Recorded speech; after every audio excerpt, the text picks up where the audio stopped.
इस चुड़ियाला गांव की देवभूमि को, पावन भूमि को नमन करता हूं। और आज जिस पर्व को पूरा देश बड़े हर्षोल्लास के साथ मना रहा है, ऐसा हमारा राष्ट्रीय पर्व 75वां गणतंत्रता दिवस है। मैं धन्यवाद करना चाहता हूं भाई डॉक्टर अरुण बैसला जी का, और उस मां के चरणों में नमन करता हूं जिनको ऐसे पावन दिन पर भगवान ने अपनी गोद में बुलाया, अपने चरणों में बुलाया, और ऐसे इस सपूत ने उस मां की याद में जो यहाँ प्रोग्राम हर वर्ष ये रखते हैं, मैं इनको बहुत बहुत धन्यवाद देता हूं, बधाई देता हूं। मेरे तमाम बुद्धिजीवी बुजुर्ग यहाँ उपस्थित हैं और मंच पर हमारे साथ हमारे भाई राहुल प्रधान जी सीकरी से, साहब सिंह जी, विवेक आर्या जी, और चुड़ियाला के वर्तमान प्रधान अमित प्रधान जी, बहादुरपुर से हमारे भड़ाना जी बैठे हैं, दक्ष नागर जी मथुरापुर से हमारे साथ चलकर आए, राहुल कुमार जी, हरराज नागर, हमारे भाई नीटू प्रधान जी, राज वर्मा जी, बोबी यादव जी, सन्नी भाई हैं गढ़ी से, और आपका बहुत सुंदर मनोरंजन कर रहे हैं। अभी महाशय जी कुछ कह रहे थे, निश्चित रूप से जब इस देश के अंदर कहीं भी जहां तक हिंदी भाषा बोली जाती है, जहां तक सांस्कृतिक प्रोग्राम सुने जाते हैं, तो ऐसी दो महान हस्ती है हमारे क्षेत्र की, और मैं कहूं तीन महान हस्ती। अगर हरवीर जी का नाम लें तो उन्होंने भी चुड़ियाला का नाम बहुत रोशन किया, महाशय जी चले गए, और दूसरे महाशय जी जो पूरे देश में इस क्षेत्र का नाम रोशन कर रहे हैं।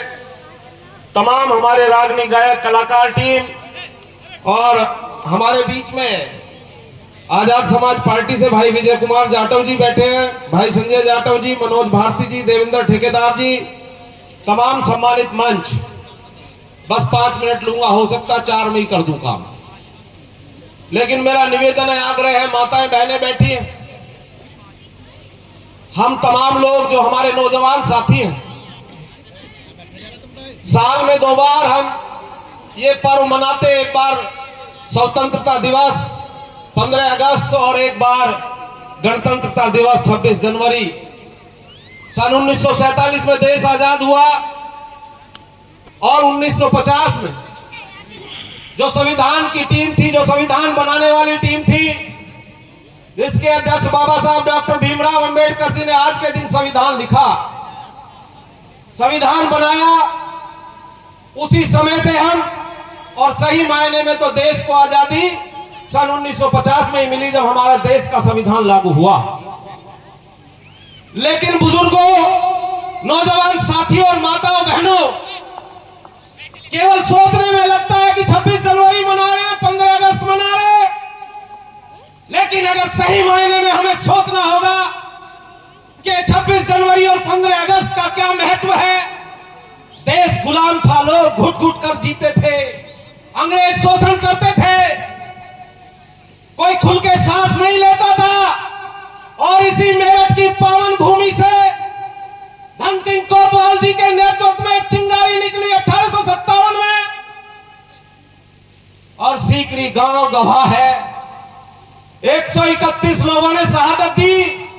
कैसे कैसे उन लोगों ने कैसे कैसे जीवन यापन करे होंगे, कैसे कैसे उन जालिमों से लड़ाई लड़ी होगी, कितनी माताओं के सुहाग छिन गए, कितनी बहनों के भाई चले गए उस लड़ाई को लड़ते लड़ते। लेकिन उन अमर शहीदों ने,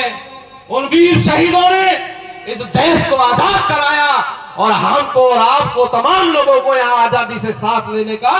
उनकी शहादत ने हमें ये आज का दिन दिखाया। मैं उन शहीदों को नमन करता हूं, तमाम योद्धाओं को नमन करता हूं।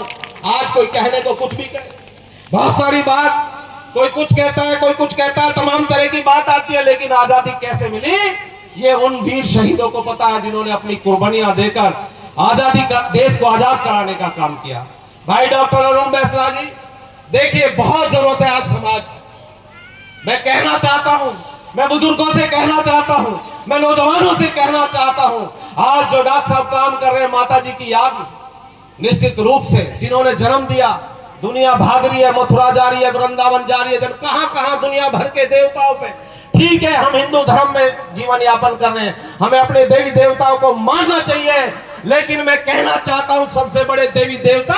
आपके वो माँ बाप हैं जिन्होंने आपको जन्म दिया, और ऐसे डॉक्टर साहब ने आज जिनका बार बार ये प्रोग्राम कराते हैं। जब मैं आया था, स्वागत गीत चल रहा था, मुझे ध्यान नहीं आई, 2-3 माताएं बहनें बैठी रो रही थी जब इनकी माता का जो स्वागत गीत चल रहा था, वो प्रेरणा थी माता की इसमें निश्चित रूप से। लेकिन मैं एक बात कह के अपनी बात खत्म करूंगा। आज के दिन संविधान लिखा गया, और संविधान लिखने वालों ने, जिसमें विशेष रूप से बाबा साहब ने एक नारा दिया था कि शिक्षित बनो और संघर्ष करो और संगठित रहो। अगर आप चाहते हैं कि आपके आने वाली संतानें, आपके आने वाले बच्चे, उन्हें कुछ ना कुछ न्याय मिले, उनको इस दलदल से निकलना पड़े, तो आपको निश्चित रूप से सबसे पहले, और विशेष रूप से जो अदर समाज के लोग, उनसे माफी चाहते हुए मैं अपने समाज के लोगों से विशेष रूप से कहना चाहता हूं, जब तक शिक्षा को अपने गले नहीं लगाओगे, जब तक अपने बच्चों को शिक्षा नहीं दोगे, जब तक तुम्हारे बच्चे और तुम लोग कभी हमारा इतिहास अच्छा बनने वाला नहीं है। केवल शोर मचाने से कुछ नहीं होगा। पिछले कई वर्षों से कई लोगों पर शोर मच रहा है, कई बहुत हमारे पुराने लोगों पर शोर मच रहा है, लेकिन वो शोर मचाने से कुछ नहीं होगा